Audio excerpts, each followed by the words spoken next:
Councilmember Hosnick. Here. Councilmember Valento. Here. Councilmember Erickson. Here. Councilmember Roberts. Here. And Mayor Bain. Here, I'd like to invite everyone to rise and join us for the Pledge of Allegiance. Pledge allegiance to the flag of the United States of America and to the republic for which it stands, one nation, under God, indivisible, with liberty and justice for all. Council, we have an agenda before you this evening. I am going to make a suggestion to the planned agenda as printed, just a slight modification. And this was a mistake that I should have caught earlier. I think we want open forum to be our next item on the agenda prior to the presentation about the downtown stormwater management project.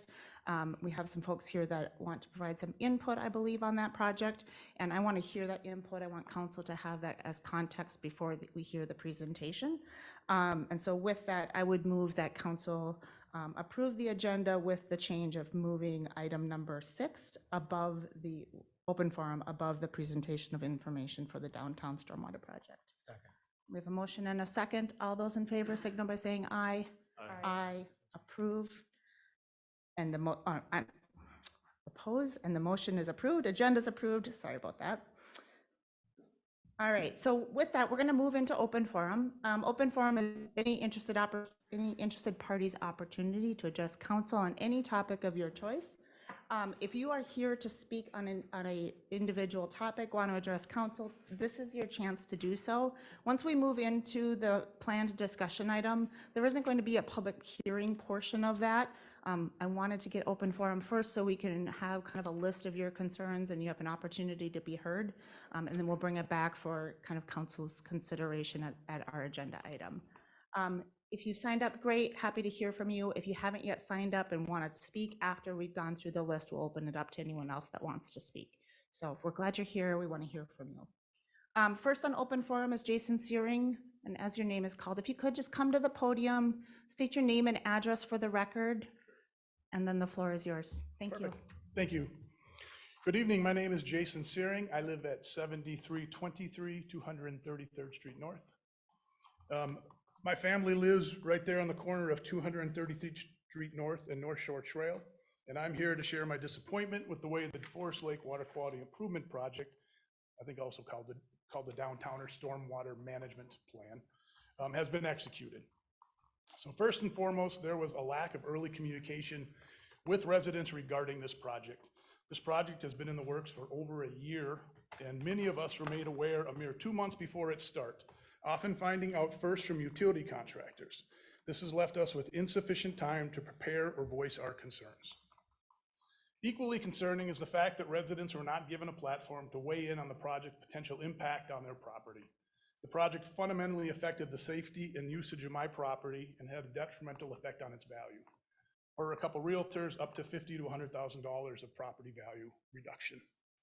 We have kids, older family members, and others that now have to be on North Shore Trail about 50% longer because we can't cross directly to our lake lot across the street like we used to.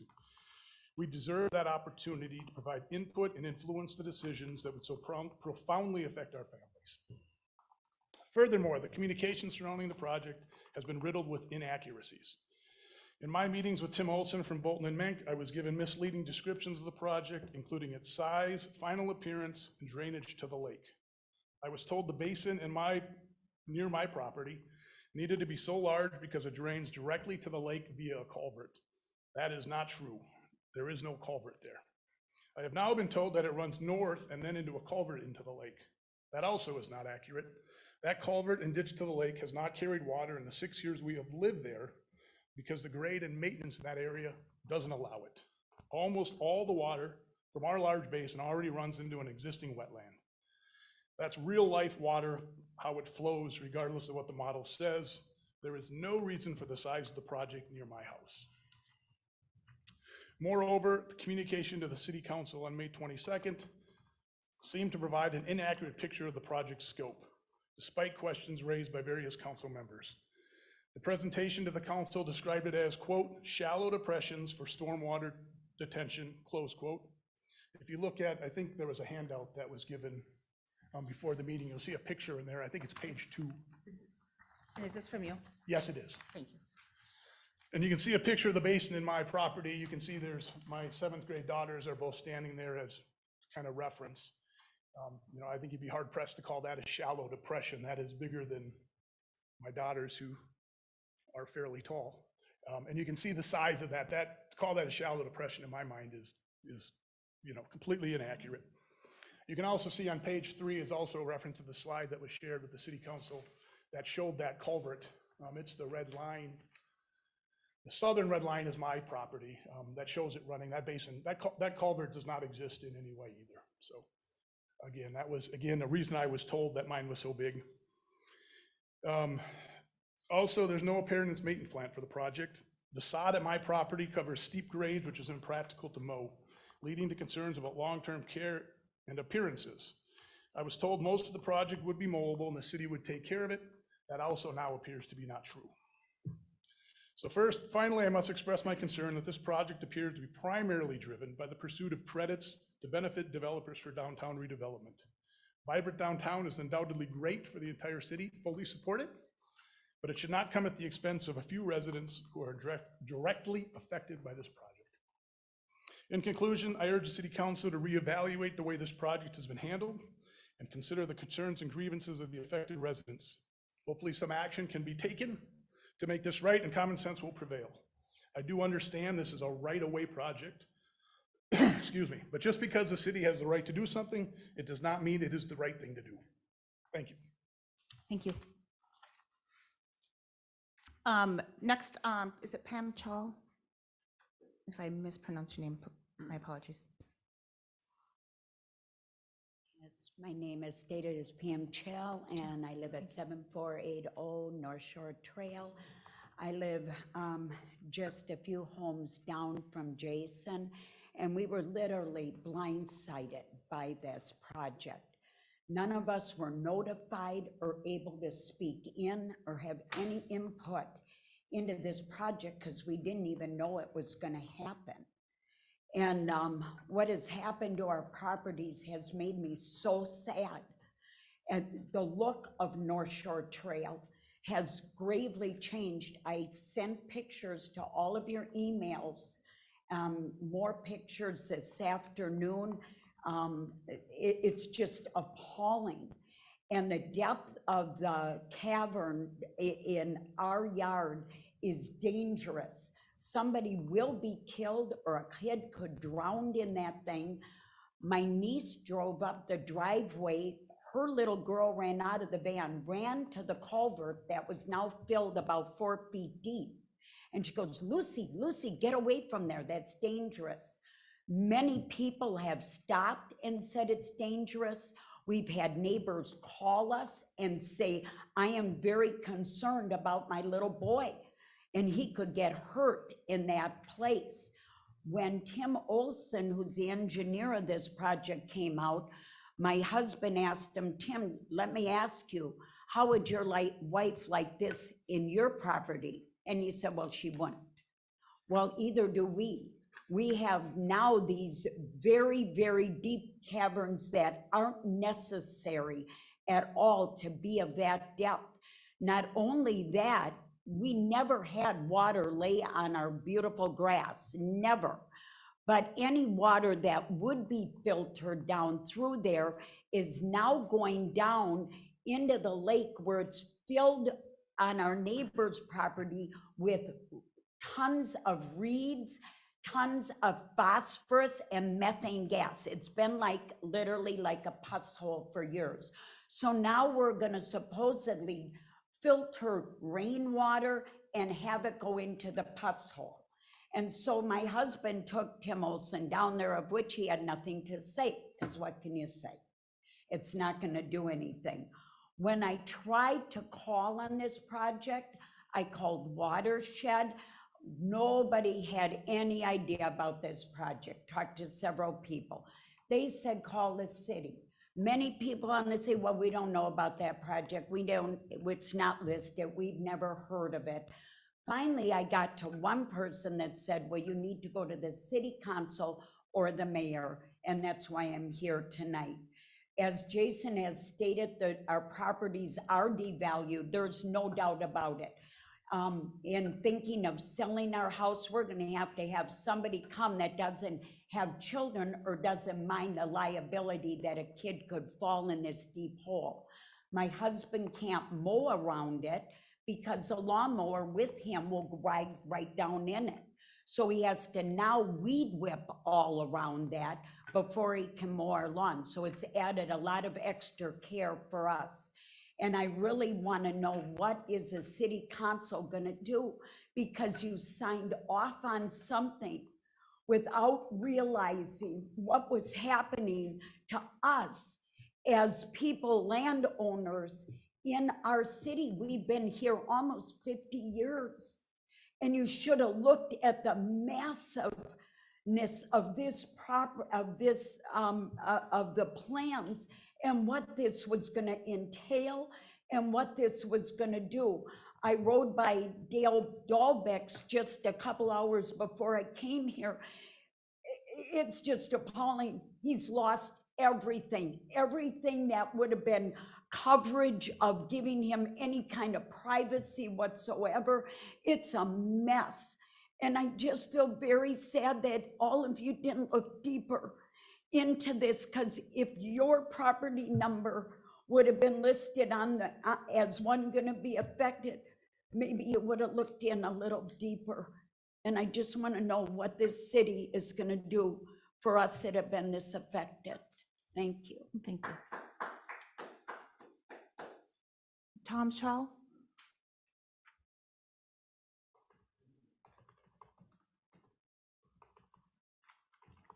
Welcome. Hello.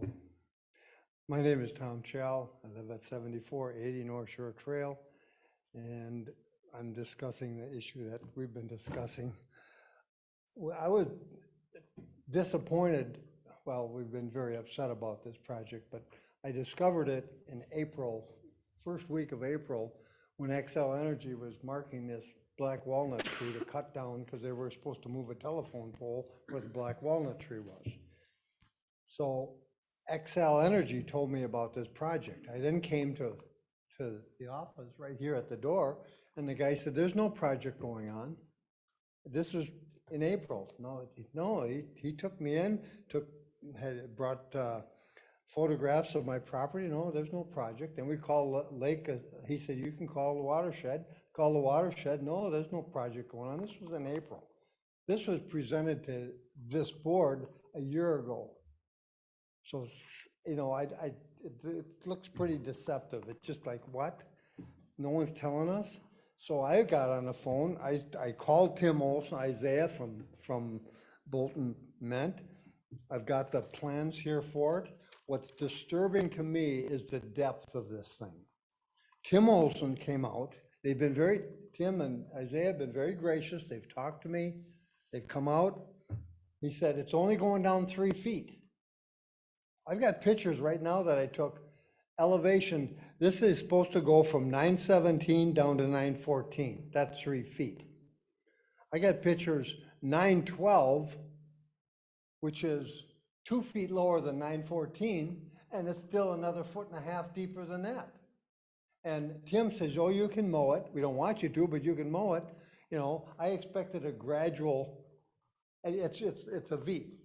So the north end of it, I ran a tape from 917 where they cut my sod, that's where the stake was, to the road. Now I know the road is lower than 917. So okay, so my data is inaccurate. It's actually worse than what I'm saying. But on the north end, it's 43 inches down. Well, 43 inches is more than 3 feet. On the south end, it's 53 inches down from a straight line from 917 to the road, and that's a slant.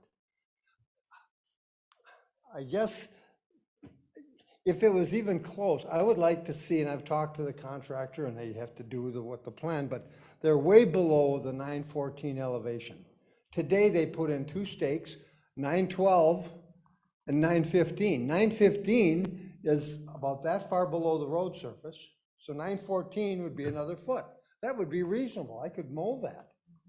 But right now, and I've heard from the city, the workers for the city, who's gonna take care of this? And everyone wants to backpedal, no one wants to take care of it.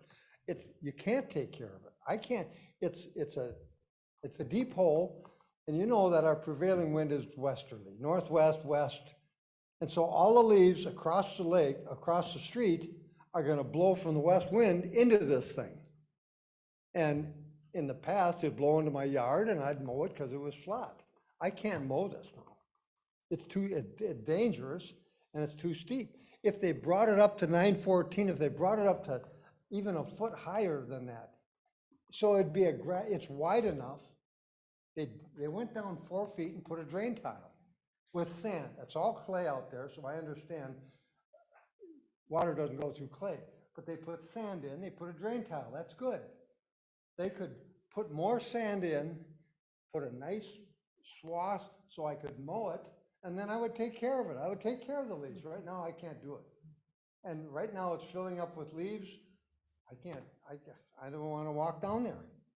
You know, it's full of water now, but I can't maintain it. I'm saying if it was brought up to 914 or higher to what the plan says, and a gradual instead of a sharp V, then I could run perpendicular to it.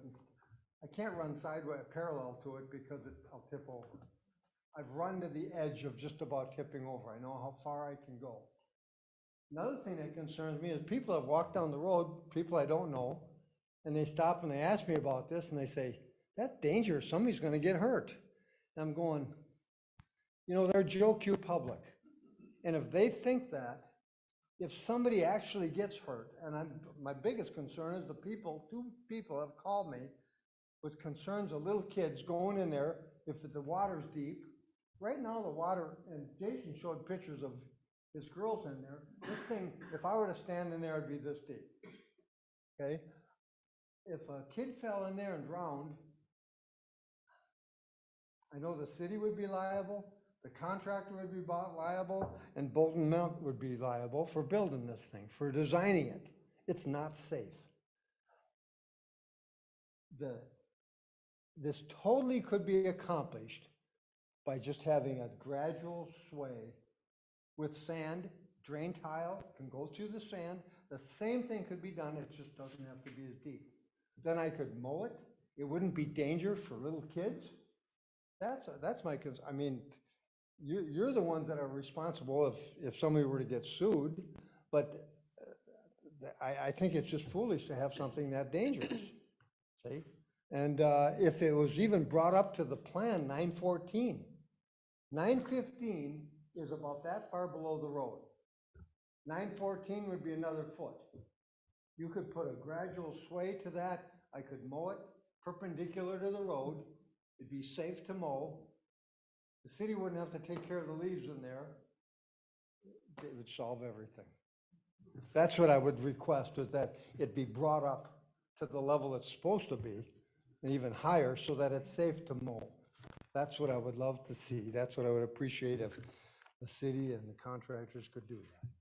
Understood. Thank you. Thank you. Blake Delbeck. I'll give you guys a couple pictures if you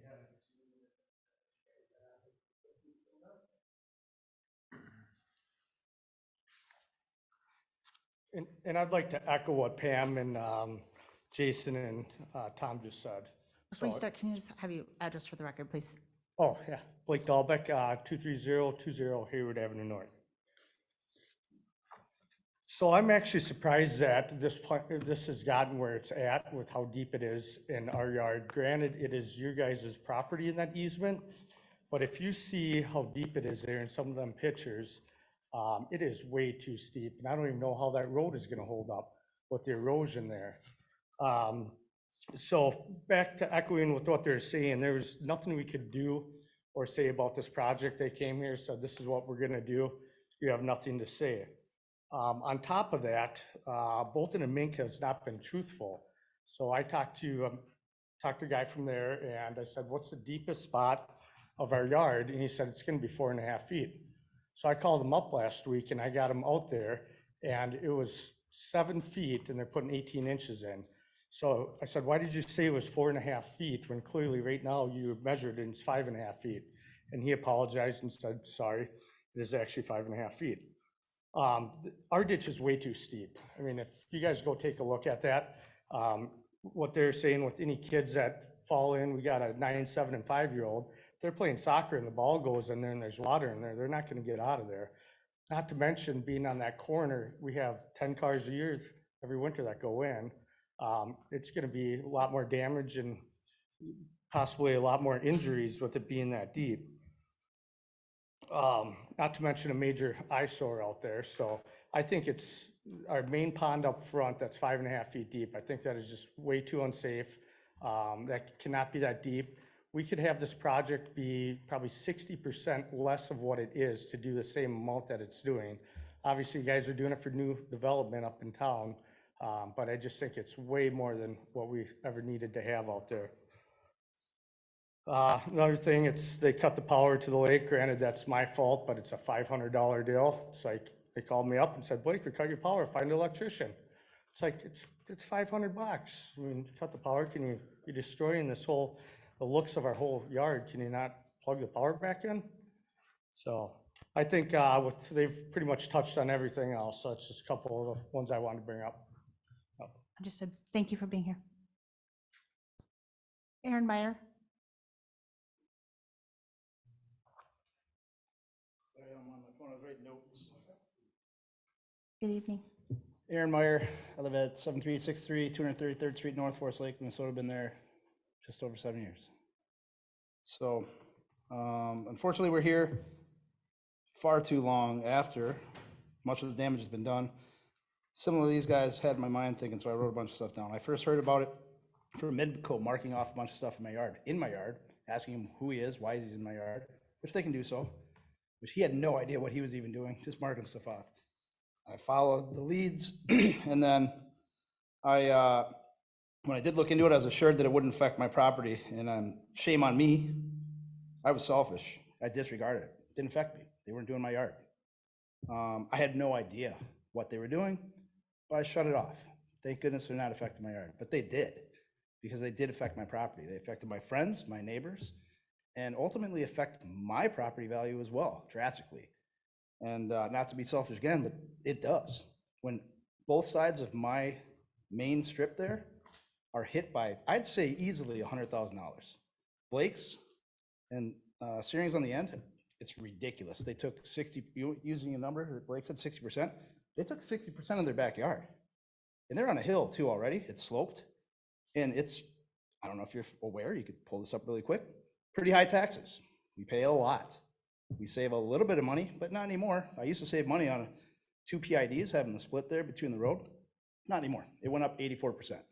Then it went up another 20%, then another 30%. So we pay a lot of money, and not to be privileged, but it's a fact, okay? So, I had some questions. Is there anybody from the watershed here? Because I was told that they're driving this. Anyone here from the watershed? I don't know who else here. I know a couple of you guys, but nobody? We can address this more when we get into the Okay. presentation, but I don't understand even what the point was. There's never been standing water. There was a little bit in my yard, which I corrected myself, but there's never been drainage there. I just don't comprehend it. I'm not with the watershed. I'm not with the city. It's above my pay grade, but I don't really comprehend it. Currently, there's a lot of water, biting my tongue on swearing too much, but there's a lot of water. It's just sitting there in these holding ponds, which I thought it was going to be drainage. I just don't comprehend the project whatsoever. I don't understand what the point was. It's not doing anything. It's unnecessary. I'd like to know what the budget was. I'd like to know what has been currently spent. Are they under budget? Are they over budget? Because budgets tend to go over. I'm sure you guys know that well.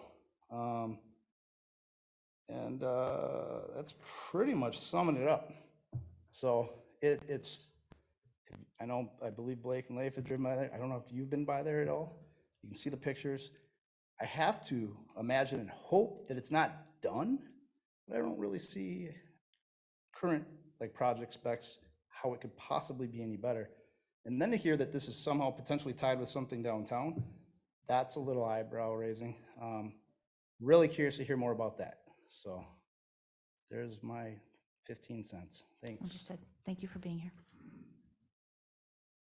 Is it Brian Tilton?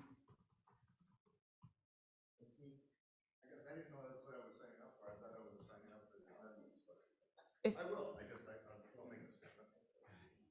if you'd like to speak, you're welcome to. I will. Otherwise, I was just signing my name for Brian Tilton, 7401 North Shore Trail North. I live in the area, and I know Blake, but I don't know the rest of them, but I feel sorry for them. Being that I live right there, I know how fast cars drive on that road. And my biggest question is liability. This is a man-made thing by approval of two different groups, what I understand, just from what I hear, and that's your group and the watershed. Somebody is gonna get hurt, and I'm not talking by just drowning or anything else, by the speed of vehicles and the depth of what I've seen along that road. In the winter, I'm not talking summer, I'm talking in the winter, someone's gonna get hurt. And you guys gotta answer to that. That's your problem, not mine. But I do pay the taxes that cover that insurance. That's my concern. Understood. Thank you for being here. It's the end of those that have signed up. Is there anyone else that would like to speak on this topic or anything else? Please. If you could just start with your name and address. Leslie Dahlbeck, 23020 Hayward Avenue North. I don't like public speaking, but this is a big deal. Like everyone else has said, and I've watched this project from the beginning, out my window, you know, digging a hole, and then it never stops. Like, it just kept getting deeper. Like Blake said, we have young kids. They've kind of taken away any sense of security. I mean, here we have this big hole in front of the road, which some people would find comforting, maybe because it's separating the street, but really, it's just created a whole bunch of new problems. In the watershed district that is supposedly passed this or brought this to you guys, you know, our concern is that that group is unelected officials, right? Like, they just, who do they report to? Can they just say, like, hey, you have a lot of yard, it's gonna fit our bill. It's gonna make us, it's gonna give us what we need to do something somewhere else. I don't see how that's right, ethical, or any of that. If they would have brought it, I mean, we've only been there for a year. So for one, you know, we move into a house that is everything we wanted, and then all of a sudden we're hit with this. And I know for a fact that if this had been presented to my father-in-law, it would not have gone. It would not have worked. So knowing that it was not even brought to his attention a year ago is just super upsetting. And to all the other homeowners that didn't get a chance to vote in on something that was going to affect them to this magnitude, I think somebody needs to at least be honest or straightforward about how that happened, and so it doesn't happen to other homeowners in the area. So. Very good. Thank you for being here. Anyone else that would like to speak? I'm, yes, happy to, but can you come to the podium just so you're on mic? Mr. Meyer. My last question would be, because I don't know if anybody's really asked this, is it too late to go back? What can we do about this? I can fill this with dirt myself. I would happily go pick up a few loads of dirt and pay for it myself out of pocket, because it'd be pennies on the dollar. And when I said $100,000, I meant per property. We're way over $500,000 in damage. And again, I want the number. I didn't find out because I wasn't involved in the project technically, but I would like a number on what it spent.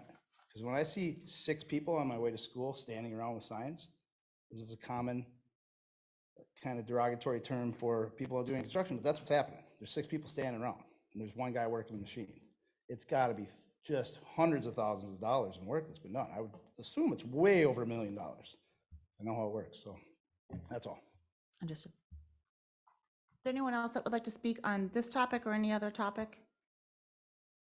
All right, with that, we will close open forum and bring agenda back to council. And our first item is kind of a presentation and further discussion about downtown, the downtown stormwater project.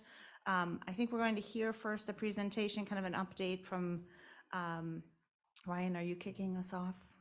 Perhaps Tim from Bolton and Menk is here and can kind of walk us through first a kind of a presentation, maybe kind of level set, get some base questions answered, and then from there we can kind of have some additional conversation. Just to set expectations, we aren't planning on taking additional kind of public comment at this point.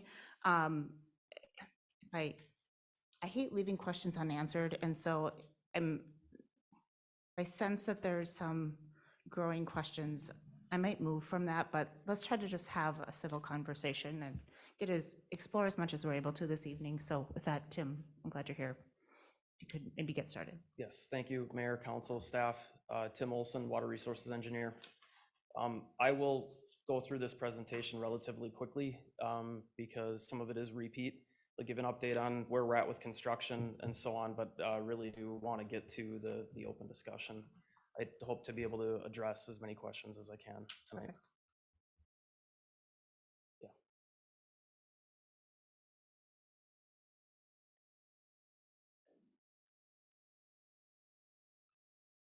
Make sure it comes up here. There we go. So some of these slides may look familiar. I do want to just, kind of expand on some of the language that we used earlier on.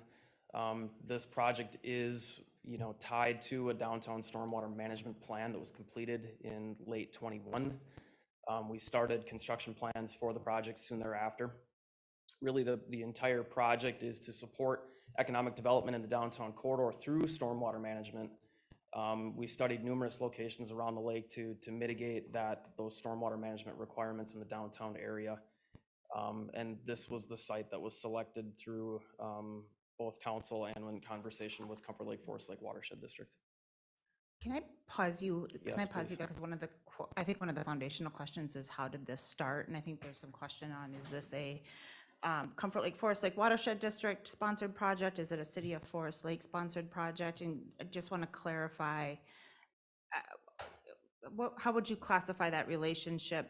I want to hear it from you. I have my This is a unique project for the Comfort Lake Forest Lake Watershed District and for the City of Forest Lake. Since I've started working here on behalf of my consulting firm, we've been looking for opportunities for regional stormwater management. And that's a city identified challenge. And I just from a where did this start, kind of who's responsible? I look to our city council and our EDA as like kind of that's where the conversation started. And it started at the EDA level as well with the thought of it was a barrier to redevelopment to downtown. And we need some regional solutions rather than having individual properties having to do their own stormwater management. So there was that's where it started. And I just want to be transparent on where it started.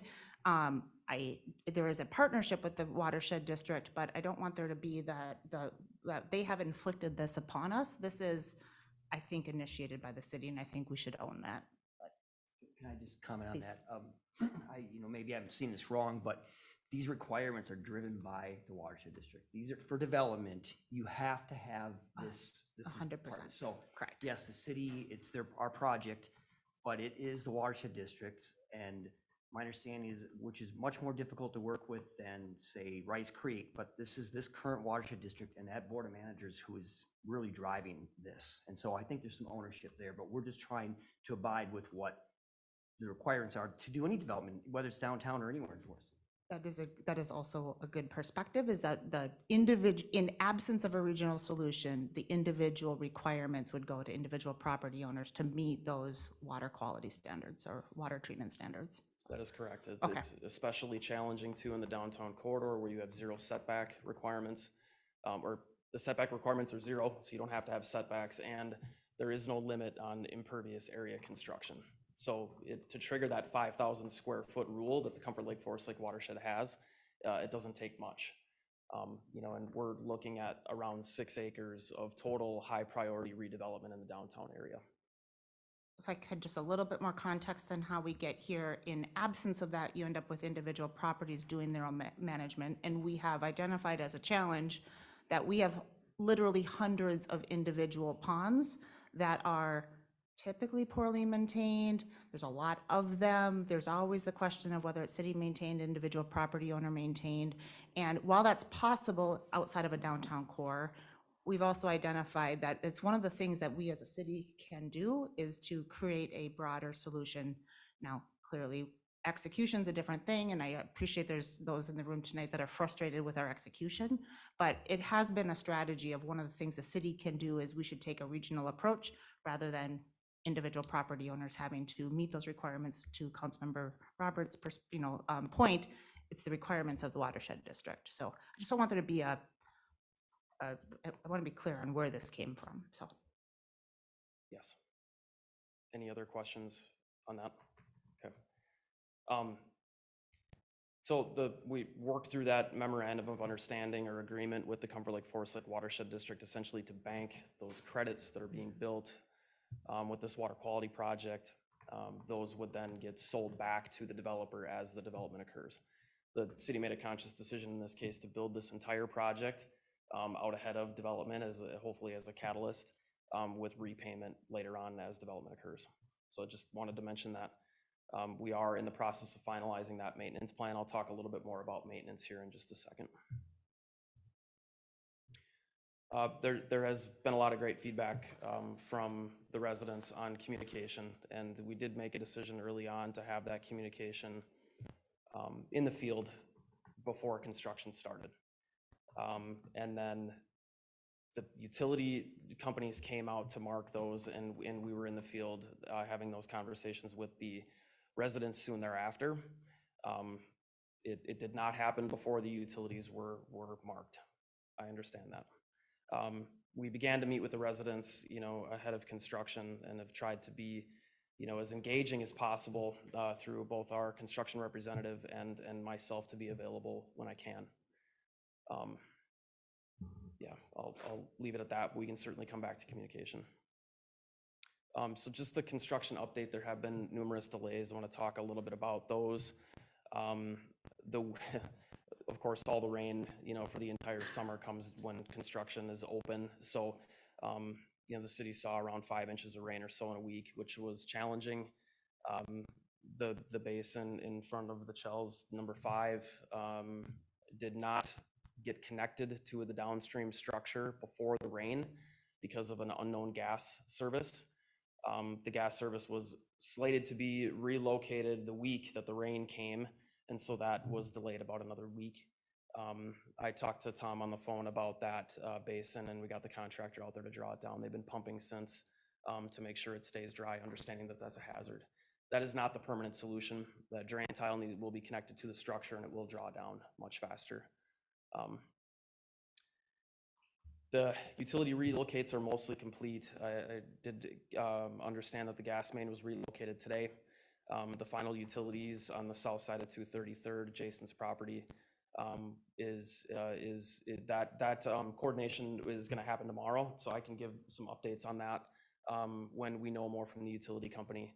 Chad Quigley has been doing a lot of communication with the utilities there. I use the term shallow, and the reality is that we are looking at basin depths in the half a foot range to about 6 feet range, and maybe even a little bit deeper in some spots. Now, what I look at from a depth perspective is really the depth to the outlet. And on Mr. Dahlbeck's property, I understand that we've got about a 3 or 4 foot depth at the overflow. In Tom's property, the depth actually at the 914 contour will only really bounce about a half a foot to overtop that berm.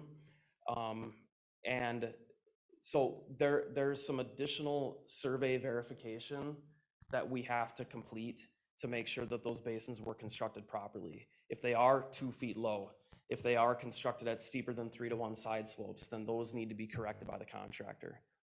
That survey verification has not happened yet.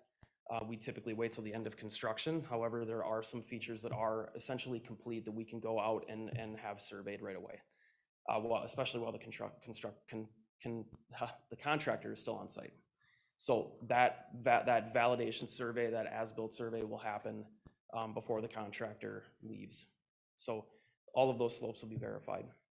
Can you help us on just the optics of what a 2-to-1 or a 3-to-1 slope is going to look like? I understand what the math is, but help us on, so I'm looking in particular, one of the pictures that was that was provided to us as part of the open forum was, the picture with the 7th graders. Yeah. Is that what a 3-to-1 is, given the size, or do you have, as you look at that, do you have concerns that we are maybe outside of what was planned?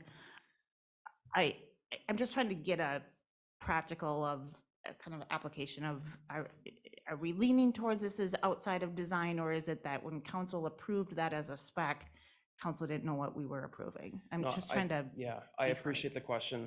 And, in industry, when we grade things at 4-to-1s or 3-to-1 slopes, they're generally referred to as maintainable. The validation survey will tell the story about whether or not the slopes were constructed to the grade that they were supposed to be. Okay. If we want to talk about some solutions later on, we can certainly do that. But that validation survey, that as-built survey, will tell the whole story. So I'd rather not speculate until we know that. But that is an important step. Would the expectation generally be based on the usual standard that you should be able to mow it without concern of tipping over and, okay, Yes, that's correct. okay. Yep, that's correct. Questions so far, and council, please pepper in as we go here, if you have anything. Okay. Okay. Continue on. So just an update on construction. It actually covered some of this already. The tile and basin 5 will be connected. We talked about some delays in construction start times with some of the structure ordering. We worked through that with the contractor. We did convert all seed to sod in locations where there was sod before.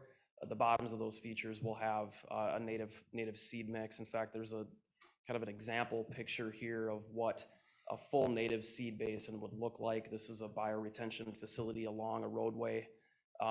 These are the types of plants we would expect in the spring, with sod on the sides all the way down to basically to the bottom of the basin.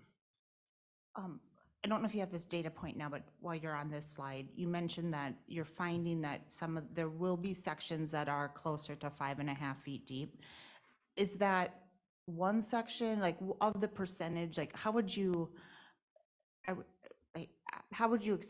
expecting those final depths to play out?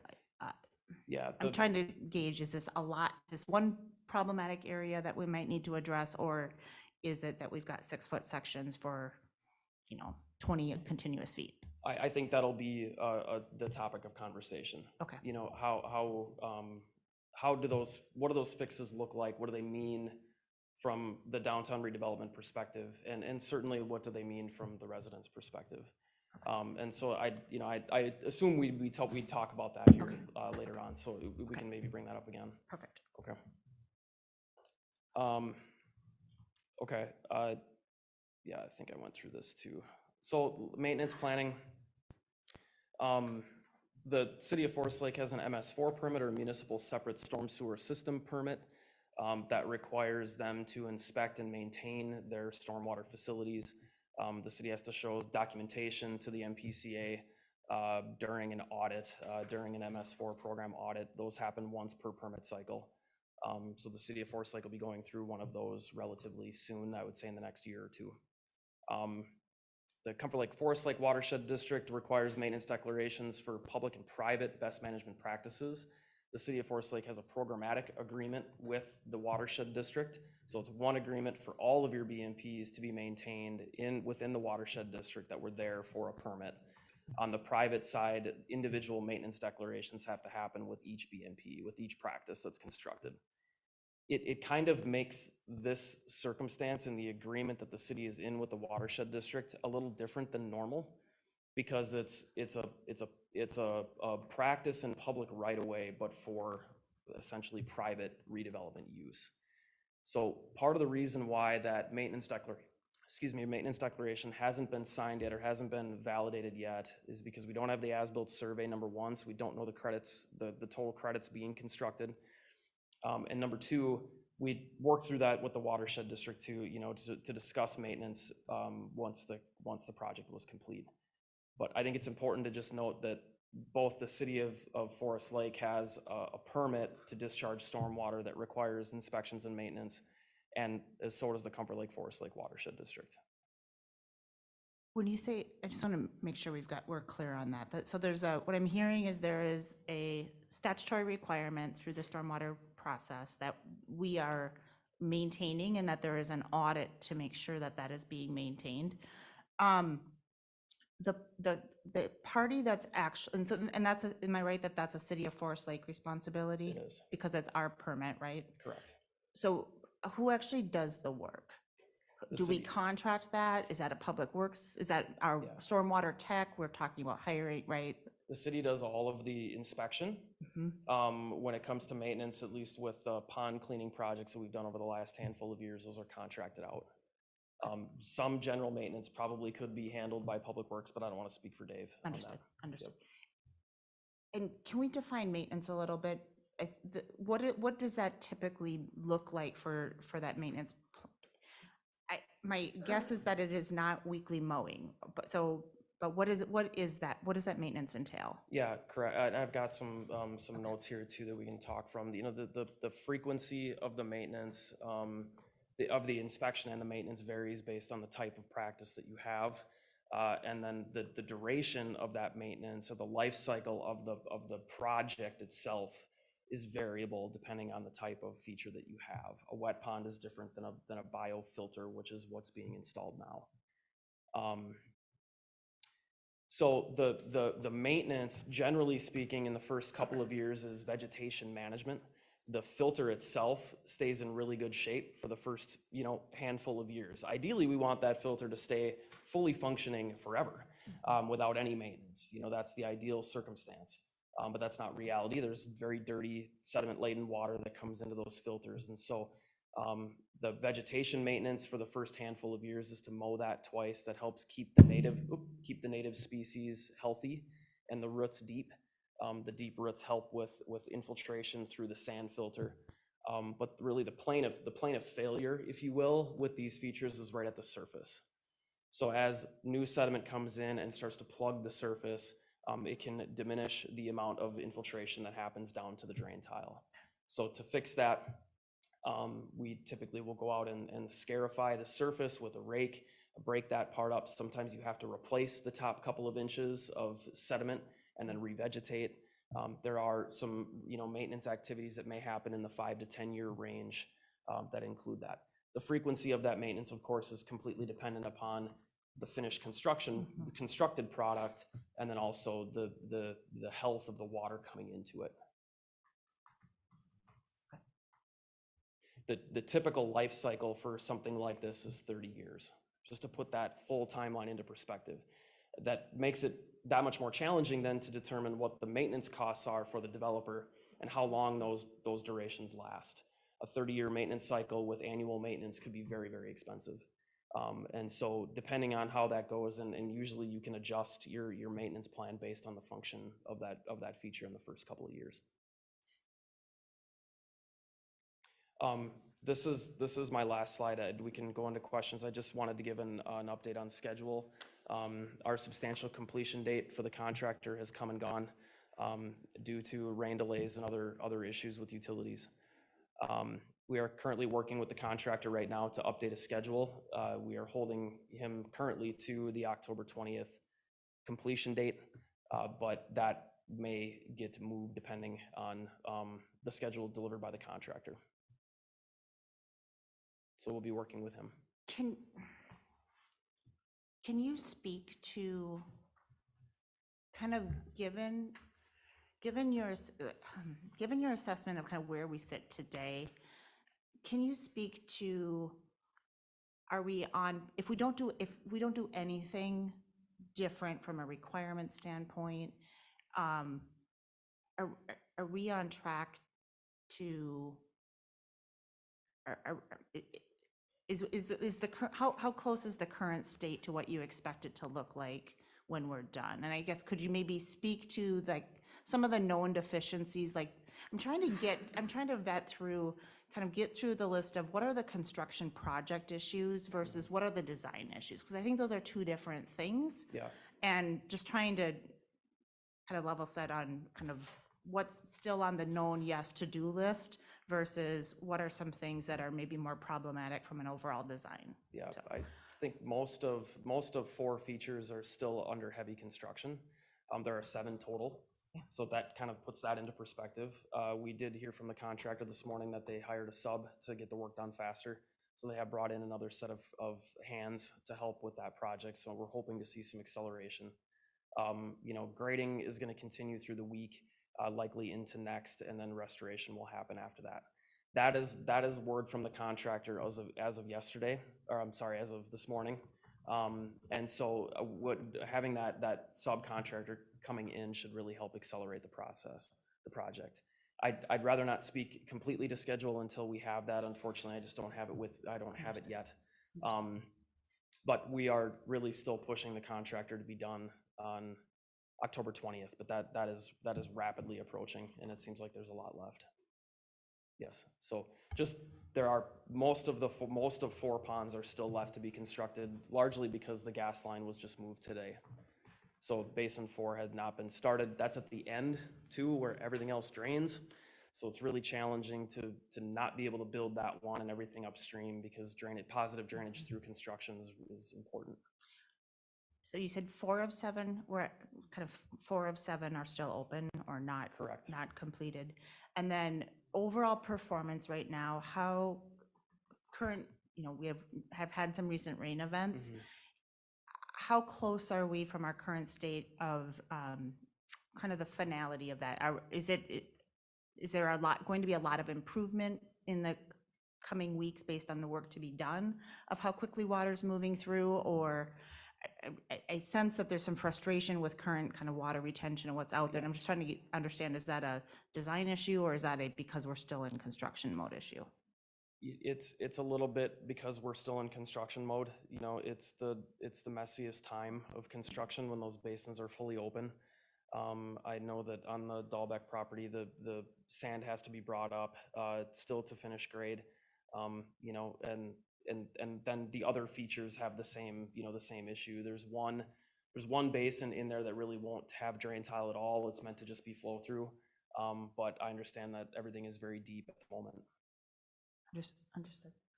Are there any contract penalties for being late on the project at all? There can be.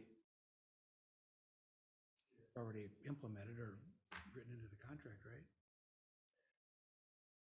right? Ryan, do you want to chime in there? Mayor, City Council, all the contracts that the city executes do have liquidated damages in them. I'm sure the city attorney could chime in on how difficult it is to obtain that stuff, but it is something that we use in leverage. Now, obviously, this is a project that has some delays that are unavoidable for the contractor, of some private stuff that's been in the public right away that's not even to be able to mark until you find it, right? So, you know, there's some of those situations that would be in the favor of the contract, and then there's some other things that's, you know, would be in the favor of the city, and then, you know, you just go through that discussion points, and, you know, you got to get the contractor to really want to obviously agree with the terms that are agreed upon. Otherwise, if it does go to litigation or courts, it's usually not a win-win for both parties.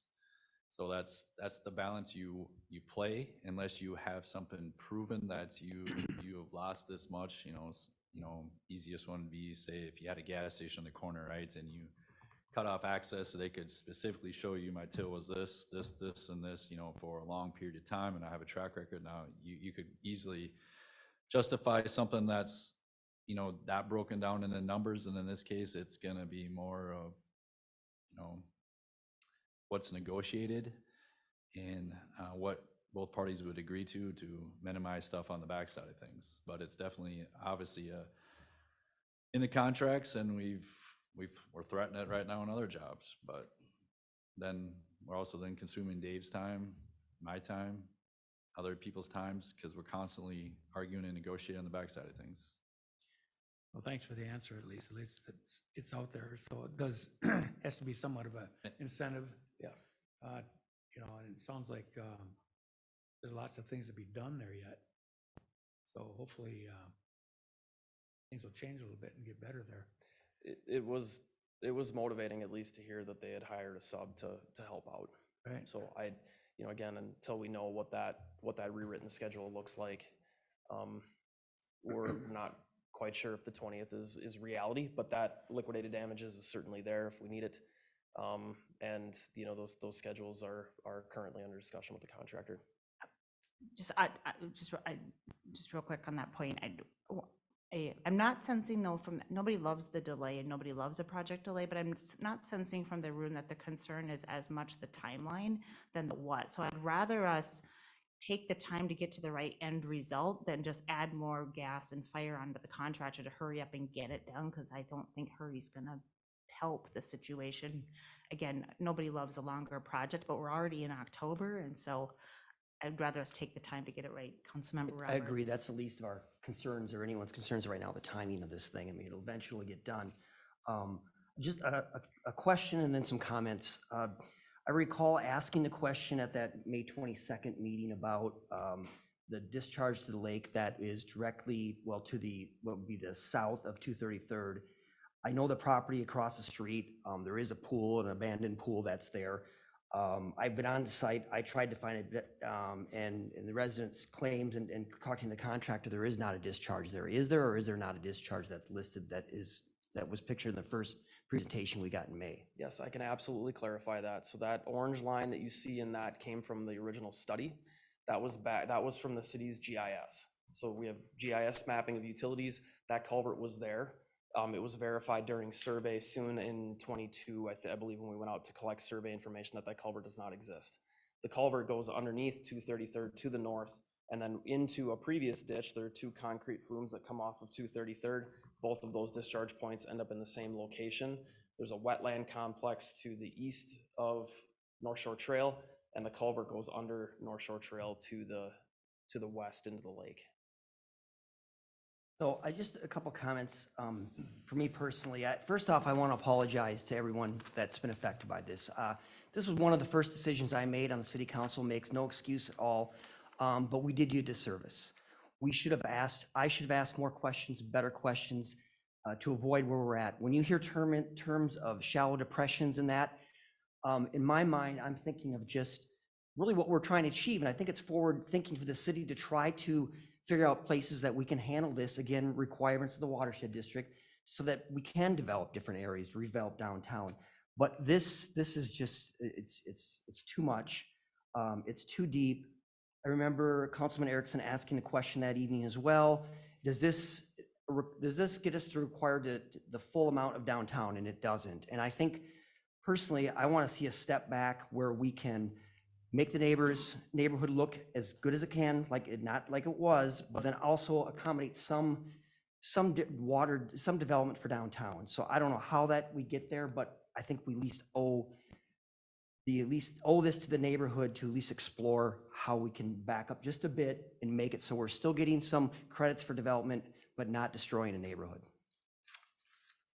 Yeah, I would echo Councilmember Roberts' comments. I walked that property, I walked this project here at the invitation of the property owners, and I mean, it's just, I would not want to live there. I mean, I don't even think it's safe to drive by there. Like, that basin in the Searing's yard is enormous. And I don't think anybody understood how that property is even used.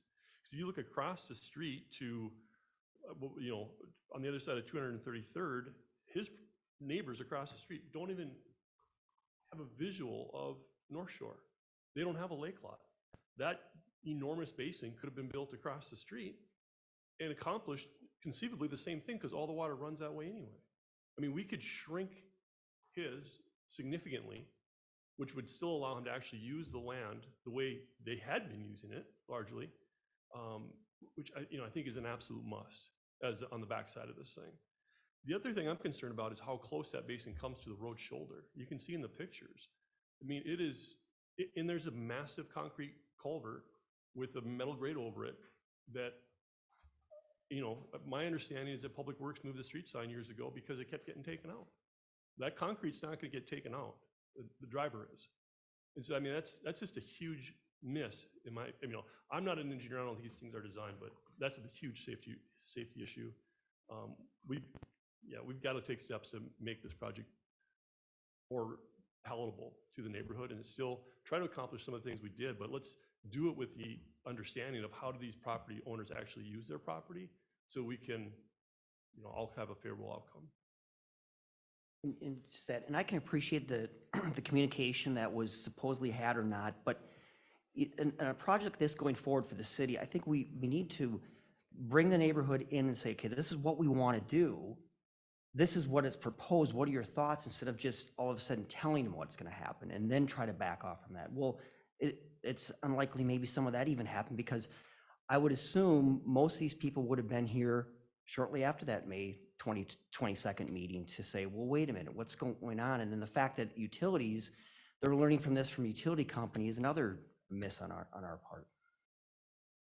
Yeah, I echo some of the comments that have been made, and really, this is part of a community like Forest Lakes. It's got to be part of the future, and we need to be good at it, not just like, okay, but it needs to be okay. It can't be we're picking winners and losers, and this is downtown over neighborhoods. Like, that wasn't the intent. And I don't know what happened from the original design and the original thought of shallow basins, and I appreciate it. The project's going to be optimized. We need to hit a certain threshold, but I think that's where we have an opportunity as council to come back and say, maybe we're trying to make it do too much and at the cost of property owners and things that were unintended.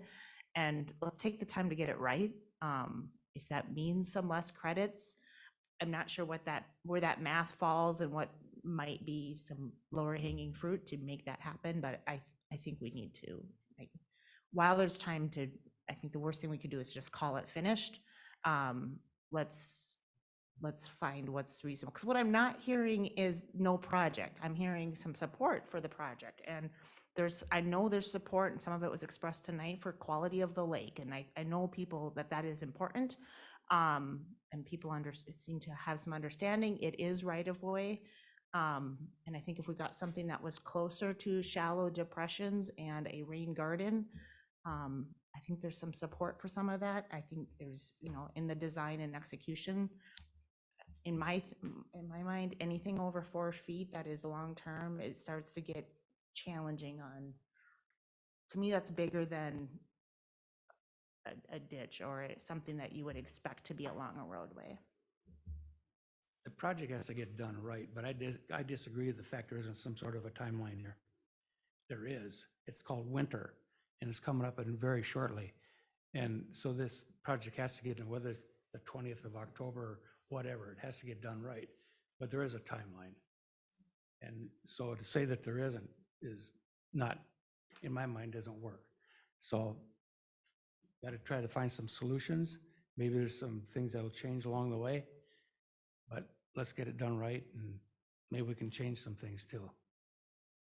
And I echo Mayor Bain's comments in that I think, as we've all heard, that there is support for the project, and I think it doesn't have to be like this picture here. It's just right to my right. That is so deep, and that is scary. And like what Councilmember Erickson said, that is so close to the shoulder as well.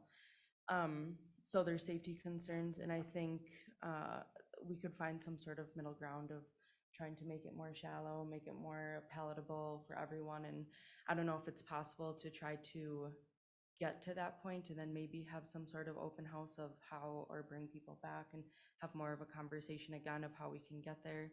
But I'd like to be optimistic in that we can get there. Do you feel, it sounds like you're on a first name basis with many of the property owners already. Do you feel like you have enough information with direction of, okay, let's come back with some additional plans? Like, what's the best mode? Because Councilmember Husnick's point, winter is coming, like, and once things freeze over, I can't imagine things get easier. What is a path? We can't go back and like fresh, workshop, but seems like there's already lots of conversations that have already taken place. There's already, open lines of communication. Do you have a sense of what's salvageable here yet this season, or what that might look like, or how do we, what's our next step to kind of meet residents where they are and come up with some updates? Yeah, I've been thinking a lot about it. And, you know, we do have some 4-to-1 slopes. I would say that we can shallow up the 3-to-1 slopes to 4-to-1s for sure, so that they're much more comfortable to mow. I understand that some of the bigger, deeper features could be filled in, at least, you know, on the deepest points and those grades shallowed out. That would include importing some new topsoil to fix those slopes, and then filling in with more sand. We want to make sure they drain. So if we leave any sort of depression out there for water quality that has to be below the structure outlet, we want to make sure that the depth of sand is still adequate to drain fast. So that might include, you know, adding more drain tile or adding larger drain tile, depending on what those features look like. So I just want to, you know, set the stage for what materials would be needed for those fixes. But the benefit here is that, you know, that with some topsoiling and some additional sand, we could both shallow up the slopes and fill the features. Every time, you know, you lose that volume, and I think everybody understands that. So if, you know, if that's the direction, we can certainly move towards some additional concepts here, at least to get a feel for what could be done. One question, kind of topic and theme is just kind of safety. So are there some things we can, I worried over the weekend, and since I saw the pictures of the, you know, large hole right next to the, I mean, somebody having a bad night of driving away from that.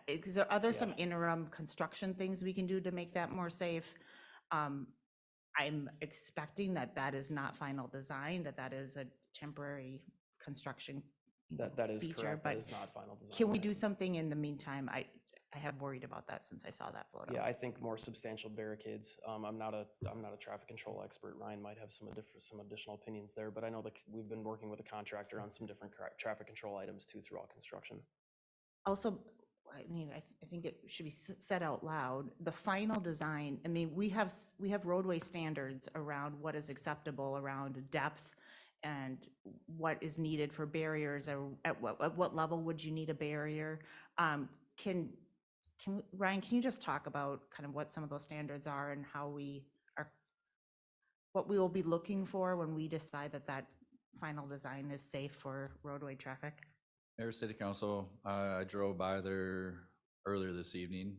I don't know if they were still working or not, but probably a trench that shouldn't have been left the way you normally would want to leave something. It looks like it was fully excavated and then just they left, right? And yeah, that ditch was very close, just west of Hayward.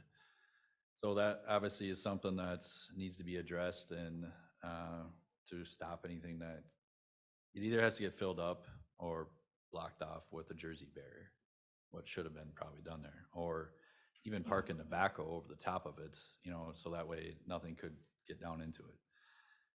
So we'll have to look at that, but at the end of the day, the 3-to-1s are perfectly fine on a road standard, especially a road that's, you know, posted at 30 miles an hour. Obviously 4-to-1's better, but you know, that would meet road requirements, but I don't think the road requirements are gonna be the weightlifter here versus what's gonna be, at the end of the day, acceptable to the property owners. Quick question. I mean, as we've talked about road construction and North Shore being top of mind, how does this project play into that? Because we've eaten up a lot of that right away in these areas. What's that look like for road construction? So right away from Greenway to all along North Shore to Highway 97, there's very few areas that actually have platted right away. This is one of the areas that actually has dedicated platted right away because of the plat that came in with the subdivision work. So as you meander north or south through this area, you start running into areas that are just, you know, out to the middle of the road and, you know, prescriptive easements and stuff like that. So road work that is planned in the CIP that's been estimated and submitted a couple years ago now for this portion would be just majority of pavement replacements.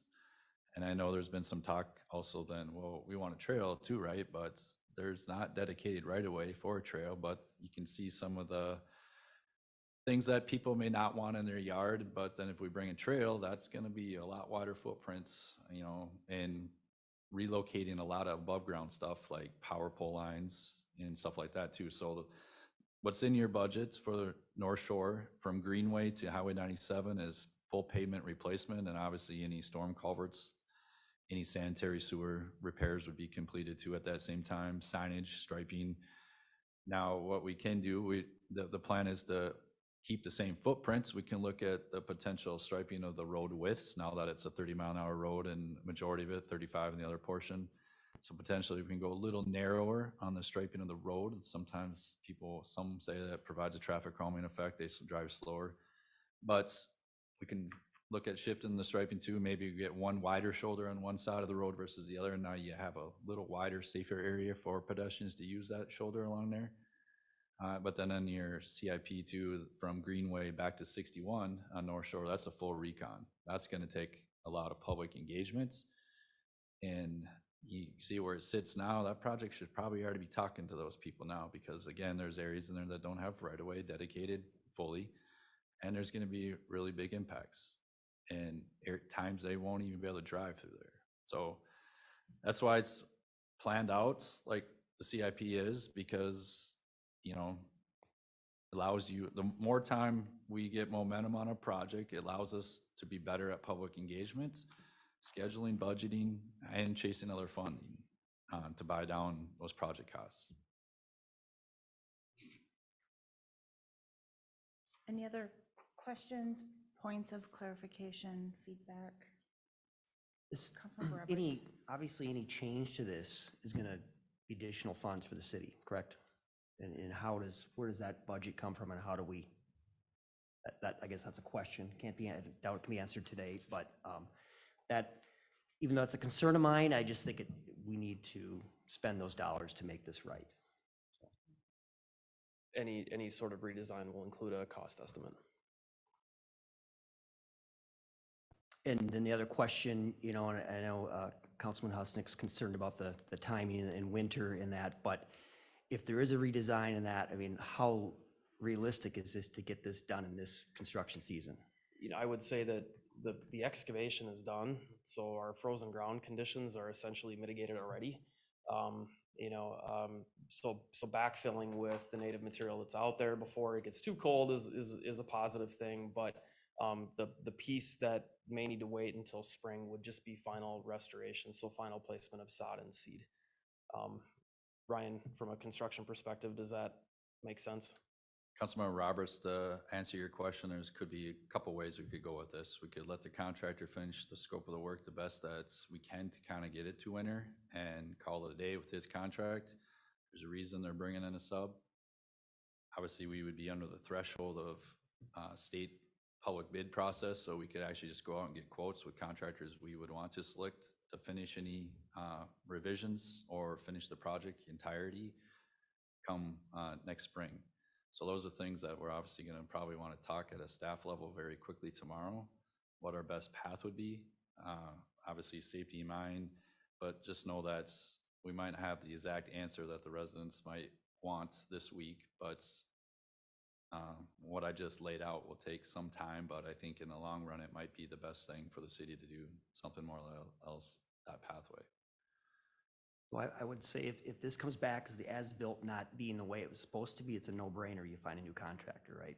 That seems to be, I would think, because I'm hearing that this is part of the issue, or maybe potentially why we're at where we're at right now is the contractor that was hired. I don't want to personally speculate to that, but kind of would defer back to staff's been managing this day to day, and can appreciate, and we'll look forward to kind of what that recommendation is if there is, I do think we should hold our current contractor to as much as what has been committed, at least for, you know, major design, but if the recommendation is to go a different path for some of the updates, I can appreciate why that might happen and understand that that's probably part of your conversation of coming up. Yes. We didn't have this on an agenda item for specific action, but really I just want to make sure we're being clear on what the request is of staff. It sounds like, if I can just summarize, so it sounds like we are asking you to come back with some recommendations for project updates and possibly kind of some additional evaluation of where the project is to current standards, and then to look at those standards and just see as those have materialized in the project of what we now know, are there some updates that might impact the overall kind of goals of the project, and bring that back to council with some cost estimates, some timing, and then also an understanding of what does that mean for the overall goal of the project being, kind of what does that mean for a project for a downtown stormwater management solution? Is that, like, kind of captured that direction clearly? Ryan, Tim, as you hear that, questions you have of us? I think that feels straightforward from my perspective. Good. Well, I appreciate the residents that came here this evening to speak. I know it's not pleasant to do the public open house or open speaking, but I appreciate you being here.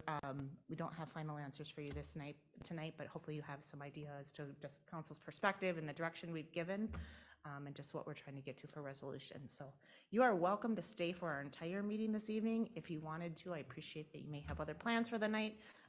You are welcome to leave as well. So thank you for being here. We'll take just a moment, council.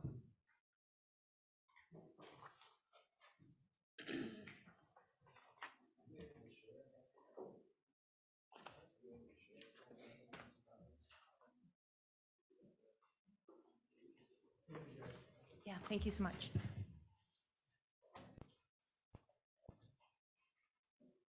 Council, for your consideration this evening, we have our consent agenda items 6A through 6I. I will entertain a motion or any changes. I make a motion that we approve consent agenda 7A through I. I'll second. A motion and a second. All those in favor signal by saying aye. Aye. Oppose, and our consent agenda is approved. That moves us on to item 8A, Resolution 10-9-2301, which is the Shadow Creek Minor Subdivision. And Abby, I believe you are walking us through this. Also, Yes. Abby, while you're getting transition, just a quick note, Patrick had a family emergency and had to leave out of town. So hence he is was planning to be here, but late this afternoon had to leave, so. Thank you, Mayor Bay and members of the council. Todd Christensen of Elm Creek Vistas LLC has petitioned to split the lot shown at the on the screen there at the northeast corner of Highway 61 and 202nd Street North, also known as County Road 50. Configuration design would create two almost identical equal parcels that would be accessed by a single access point off of County Road 50. Both parcels are slated for future development. No development proposals have been proposed at this time. Staff noted in the staff report, we've been in discussions with the county on this project. The county has not come out and directly supported the project, but they have indicated that they would prefer that the access point is on the property directly to the east, 6150 202nd Street North, which is the Shadow Creek Stables estate property, which is not being proposed to be developed at this time. So as staff has noted in the staff report, the county further notes that access to the existing parcel and the future lot split may be permissible, but that the county may be required to put in a median along County Road 50 and restrict the access to a right in, right out in this location. As I allude to in my staff report, is the county is vague on that access. However, staff has written the resolution that supports the lot split, indicating that it would be up to the developer to obtain that access before we would release the deeds for this. Additionally, one of the approval conditions that staff is recommending is that we would allow for that temporary access point at this location in this time. But at the time that Shadow Creek Estates Stables does develop, those access points are combined into a single access point. So staff does believe that with certain conditions, this could be or should be approved. I'll note that the Planning Commission did hold hearings on this matter. They took this matter into consideration and did recommend approval of this. It was not a unanimous vote, one dissenting vote on the Planning Commission. But again, staff is proposing that the planning commission, or excuse me, the city council consider resolution 10092301. I don't have it right in front of me, but it is approval of the Shadow Creek minor subdivision. And Todd Christensen of Elmcrest Vistas LLC is here if you have questions for him. Otherwise, I'm available to answer questions as well. Understood. Thank you, Abby. Mr. To the applicant, did you have anything planned that you wanted to present to council? Okay, very good, thank you. Abby, just, can you tee up, so tonight is minor subdivision, can you just tee up where we are, based on where we are in this project? Should council approve this evening, what our next steps would look like? Sure, if you approve this evening, the developer would have a few conditional approval items to work through, entering into agreement with the city regarding that future right-of-way access. We need to obtain easement. They would need to consult with the county to obtain access onto County Road 50. They could do that now, but we wouldn't release the deeds until that's done. Otherwise, what's more likely is a development proposal is going to come in for one of those future parcel sites. And then we go back through our site approval process that goes before the planning commission. So there'll be other types of planning, zoning reviews and approvals that would come back before the city. Understood, thank you for that. Council, any questions that we might have of Abby or for the applicant? We just, Mr. Christensen, are you accepted of the requirements that they're asking? You're okay with those? Yes. Okay. And the write-in, write-out idea from the county, that isn't a guaranteed idea, or? Right now, this is the county's access management plan. The county's access management plan does call for a write-in, write-out only. Both of those lining up across from the two undeveloped parcels to the east. So this is the parcel that we just approved for a land swap with the county that we would obtain. The county is asking that the city would combine that access point into 6141. It also asked that this subdivision would be combined with access to 6150, that those would line up. The developer and the city have been in, city staff have been in conversations with the county about with county staff about their willingness to move those access points over. But it is likely that in the long run, Councilor Valento, that this will be a divided highway with right in, right out at both of those locations.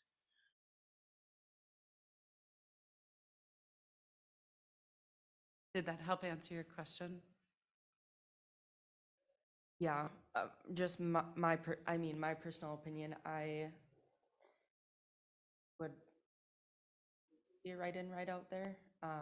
And on that road, obviously that's not up to me and that's up to the county. But I think congesting that area and that especially that intersection onto 61 is already extremely dangerous. So putting more vehicles, funneling more vehicles from County Road 50 onto Highway 61 to me is not the best idea. I know that we're going to have development there, and we've looked at developments a little bit to the east and the Shadow Creek to the north there, but then that comes out at Goodview to my remembrance, and so just more cars again funneling out onto 61 from there is, from a safety perspective, it's dangerous. I will note for the record that the county has heard those concerns from residents throughout these development review processes. The county has done some preliminary analysis of the Highway 61 and County Road 50 intersection and are starting to look at whether or not that does warrant some sort of change, be that a signal or something even greater in the future.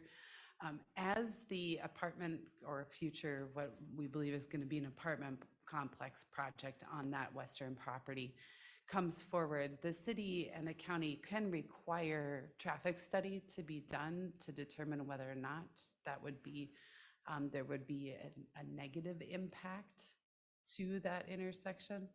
But we wouldn't be looking at that at the time of a lot split. It would be at the time that actual use is proposed.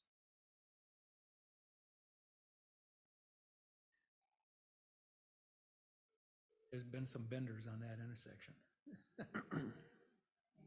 Count on it. This is where though, I just think we need to continue to, it's always where traffic is always the chicken and egg of where you need the traffic to create those circumstances that cause the change. We aren't very good about, kind of designing in advance. Cause and it's to have more kind of traffic going through there. I will note, that is a county road, County Road 50 and a state highway. So we can definitely encourage those, improvements in those locations. We've advised both bodies of our concerns, the local concerns. Why additional analysis, I think, has been done by the county. You're right, but the development's coming, right? So to not support the development isn't the right idea. So I don't mean to imply that, it's just challenging that we don't do that in reverse. But any other comments or concerns on this particular item? Questions? No, Madam Mayor, I'd make a motion to approve resolution 1009-2301, the Shadow Creek Minor Subdivision. I'll second. We have a motion and a second. Any further discussion? Hearing none, all those in favor signal by saying aye. Aye. Oppose, and motion's approved. With that, we'll move to item 8B, which is pre-approval request for a Caterpillar 926M wheel loader. And Dave. Good evening, Mayor and Council. Thank you for being here, gentlemen. Go ahead. Hey, Mayor and Council. Our budgets kind of line up screwy with state contracts where a lot of them, the contracts start and stop on different times of the year. If you recall last year, the motor grader, the contract ended October 30th. And prices change. By pre-ordering that grader last year, it saved us approximately $45,000 just by ordering for January 1st. So this is the same situation. It's budgeted for 2024. The contract ends on October 30th. No funds would be spent until 2024. It's basically just giving to Caterpillar to start building that loader. Talking with the vendor, it's approximately 10%. They look at it going up for next year, so about $20,000 by ordering now versus waiting till January 1st. So basically, I'm just here tonight seeking approval for that, just to try to get ahead of that and try to save a few dollars. Understood. Council, questions for Dave, follow-up items? Does obviously commit us to this purchase, but from my perspective, our conversations, this hasn't been a question, so I appreciate staff looking ahead and looking for the pre-approval to move it faster, but certainly want to make sure council has visibility to that.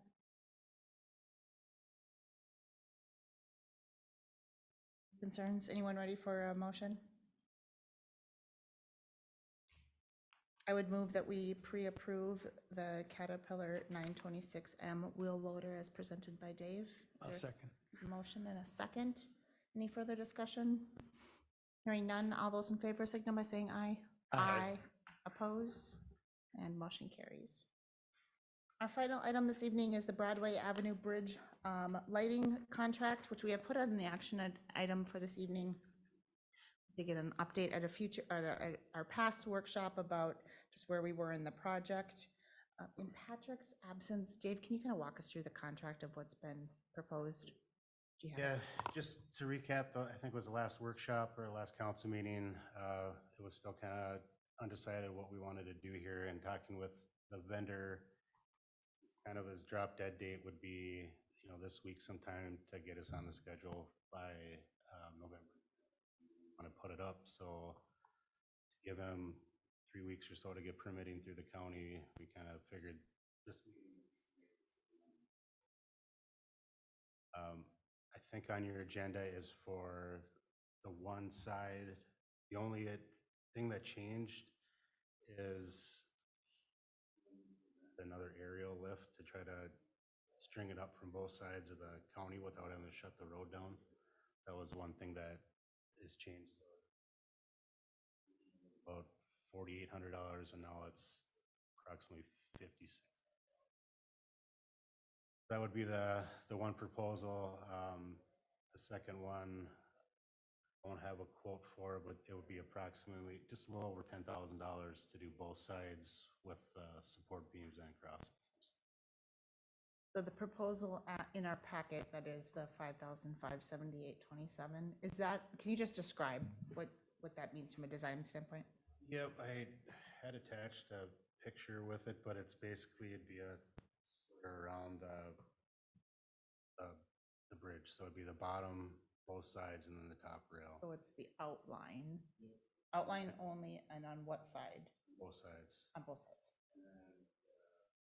Higher priced one, or the option 2 would be outline plus all the support beams. So then it would kind of be crisscrossed all the way. I'm not seeing the outline, the second one in my packet. Okay, it's not there. Okay. So are you giving us, sorry, maybe I'm behind. If you look at Are you that giving us two options? Yep, if you look at the one with the outline, then just imagine all the support beams being lit up. We cannot. It looks really good on my.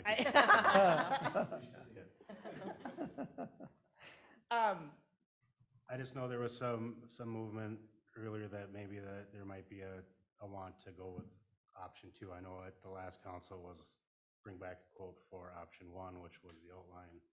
So I didn't get a hold back of the vendor to send me an updated quote, but my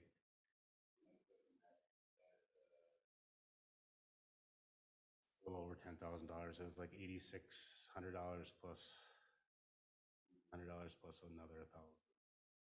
About 10,000 for option 2, or 56. The quote that's in our packet, and then from what you're saying with the quote for both side, or for the expanded option, is that of total cost beyond staff time? Is there any other costs that are included? The only staff time would be involved is plugging an extension cord into the light bulb for them. Okay. Power supplied, so that would be just us giving them. This contract's pretty all-inclusive then? Okay. He did take out the storage.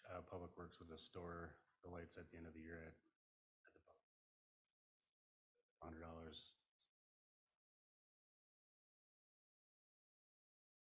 So knowing we need to make a decision, knowing that there is some sponsorship involved, but we kind of need to make a decision from a contracting standpoint, what are council's thoughts on options and decision to move ahead? This question, Dave, is there any city equipment or the lift, obviously there must not be, that they could use or to keep that cost down on the lift piece of it?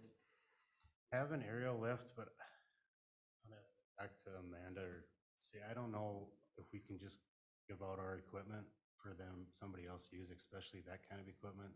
It's just, I like driving a pickup truck. It's a lot. I think if you were to donate it, you'd have to donate staff to operate it, and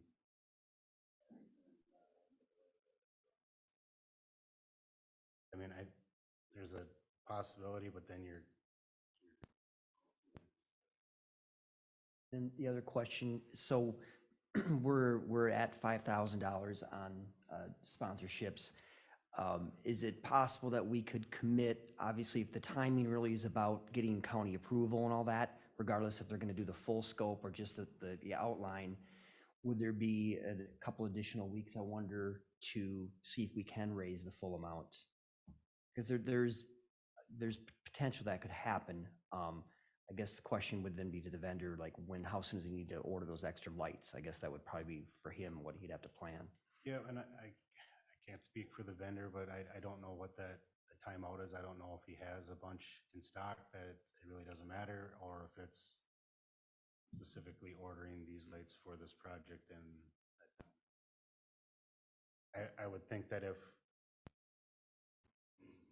approved that we're gonna do either option 1 or 2, then that could be a conversation with him tomorrow, and I can report back at the workshop, you know. Yes, you have another week or so to think about, or you can see where we're at next Monday with funds, and if we're, I don't want to speak for him, I would think that at least if you tell him, yes, put us on the books to do the work, that could buy us.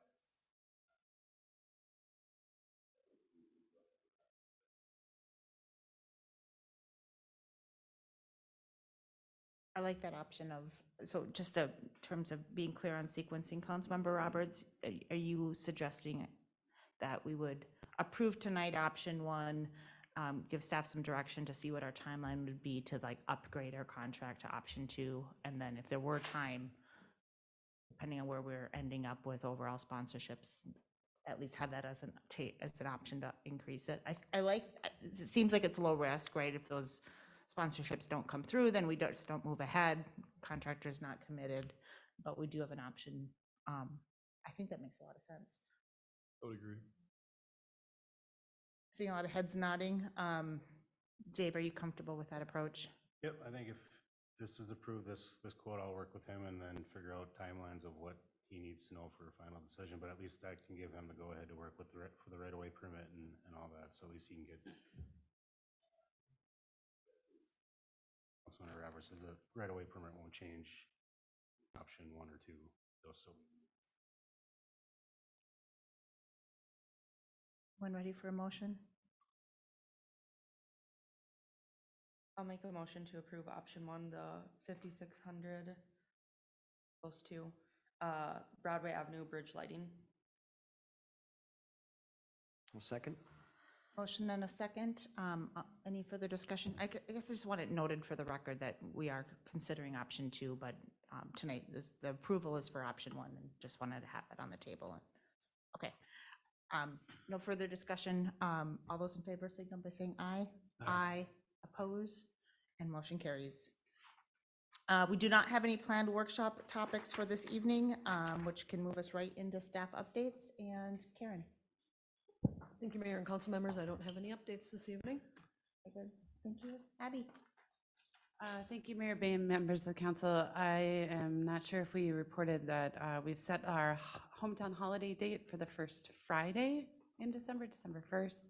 Mark your calendars. I think the council's usually there to do the actual tree lighting, but this year it'll be a single event on that Friday evening. I don't remember the specific time, but late afternoon to early evening. We won't be doing that subsequent event at City Hall, but really trying to make it more of a festival outdoor event. So yeah, just note that for the record. Excellent. And you said December 1st, correct?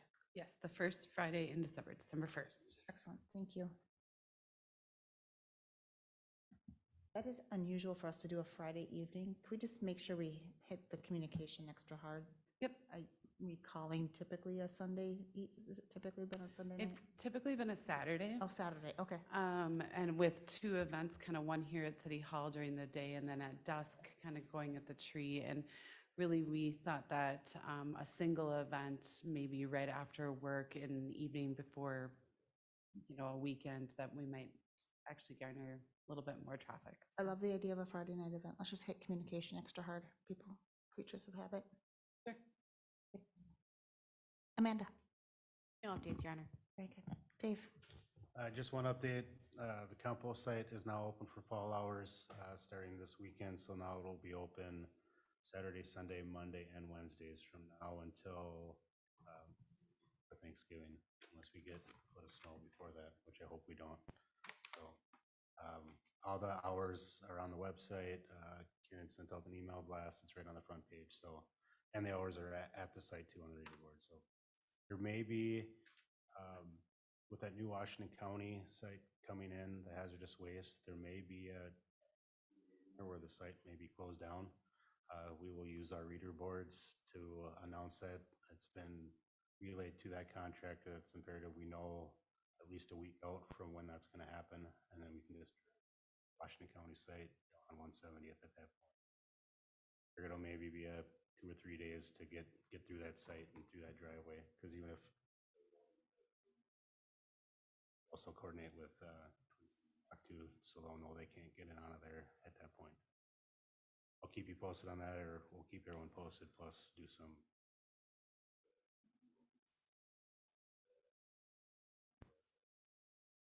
That's it. Thank you, Dave. Brian? Mayor, City Council, just friendly reminder, a long time previously ago, we said that the county would be at the workshop this coming Monday on the 16th to present about basically the justification of how they got to the project. Less than 2 weeks ago, we had a meeting with the county and the mayor and Councilmember Erickson, city staff, and there was a direction to pursue some other funding mechanisms and look at other alternatives for that roadway connection. The county is still in the process of setting up those two property owner meetings for us to fulfill that step of that. And then also with Thursday, I have a meeting. We'll go over the grant opportunity, the local road improvement program. Previously, we were successful in getting that. That's how we built the roundabout at Fenway in the south leg of the parkway that was left. So that would be the same grant opportunity we'll be chasing. I think we got a great story here with the partner of the county, but you also bring in the school district and all the other concerned residents here. So we'll probably have a lot of support letters for that. But just know in the next couple months, there will be some requests of you guys to a resolution of support on some of that stuff that's normal practice on those grant submittals. And we would want to line that up with any bonding bill money that would be a case here too. So just heads up on that, working on that stuff. And then based on that conversation we had in the room with all the representatives and what our next steps with that are going to be, County State Aid Highway 33 or Everton Avenue, that's going to be going out for bid here probably into November, December-ish. So they would know our contractor shortly, probably January. I don't know how long between county bid opening and it goes to an actual board, but for sure February of 2024 already, they would know the contractor, and then probably starts. I know some private utility work has been going on already out there with that project. So if you've seen some things moving around, trying to work within their schedules. So that's what's going on with that one. Chief Newman? No updates. Kevin? No updates. All right, very good. Let's start with council updates. We'll start with Councilmember Roberts. No updates, just a comment. I know this evening, I think was good, have the public come, and I know that Bolton and May took a lot of the heat of this thing, but you guys were given marching orders whenever you did it, and so we're coming back on this thing, so I think the council has to take ownership on that, and any comments that the residents have had with me about any staff from Bolton, it's been all positive for the most part. Agree. And we will adjust accordingly too. So just with that, we're already going to have a meeting in the morning about this project, obviously, but following that right after on the consent agenda was the 2004 local street improvement project. We'll start already coordinating with that, even though it's a little more of a maintenance type of a project, but we want to adjust to what you guys want. If you guys want better public engagement, we certainly would do that. The North Shore Circle, we had several open houses, well attended by the residents, and we painted the picture ugly for them. And I think maybe that's why that one probably went so well on that perspective. We showed pictures and did presentations, and this is what it's going to be like during construction. So when it happened, there was no surprises, and that's stuff that we can do. It just takes time. And if we have the time, we're certainly can do that. Appreciate that. And we need to start being more specific that is what we want, and this one was. The dialogue between us too, whether it's public works or engineering, don't hesitate to ask questions. Sometimes we might assume you guys might know a term or a knowledge or a definition of something, and we just take it for granted because it's in our day-to-day wheelhouse. And obviously we need to close that gap on stuff, and that we'll take ownership of that. Understood. Thank you. Really appreciate Tim being here as well. I know he spent some time after the meeting with residents, and just really appreciate his work. Councilmember Valento. Nothing from me tonight. Councilmember Husnick. Yeah, I attended the EDA meeting this evening before the council meeting, and we talked about several things, including some analysis of what we're looking for the city of Forest Lake, and I'm sure you'll expand on that. So, and then I attended the Forest Lake Area Schools board meeting last Thursday, And kind of the notable thing that happened that particular evening was that the Holberg family donated $150,000 for a new Zamboni there. So it's a big deal. And then they, all together with the Tefla thing and some other donations, they collected about $162,000 total. So lots of good donations. And then they talked about one retirement that occurred. Rest of them is just, they do their reports, their workshops and that kind of thing. So that's pretty much it. Good. Thank you. Thank you, Councilmember Huston. Councilmember Erickson. No new updates. Very good. Just two quick updates for me. As Ryan had mentioned, Councilmember Erickson and I attended a meeting with city staff, county staff, as well as Washington County Commissioner Fran Miron, just to really circle back on what kind of our updated tactical next steps are related to the city or the county highway project, and then specifically the impact on Forest Road. So really appreciate having everybody at the table, appreciate Councilmember or Commissioner Miron's leadership on that topic. We have runway on that project, and so let's get it right rather than just trying to get a project done. And so there's a number of options. Of course, finding the funding is never the easy part, but again, we have some timing and some different options and some compelling stories. So really appreciate the county's leadership and assistance on that, and city staff's assistance in supporting it as well. And then tonight's EDA meeting, as Councilmember Husnick mentioned, we walked through a SWOT analysis. Appreciate Chris Eng from Washington County leading us through that. And that is kind of the tee up to us doing an update of the work plan. We typically in the EDA are working in 3-year work plan cycles, and this is us preparing for another 3-year work plan update. So great conversation. We went almost right up until 7 o'clock this evening, and look forward to another good working session in our next meeting. With that, that's the end of our planned agenda. I will entertain a motion to adjourn. So moved. Second. We have a motion and a second. All those in favor signal by saying aye. Aye. Oppose, and we're adjourned. Good night, everyone.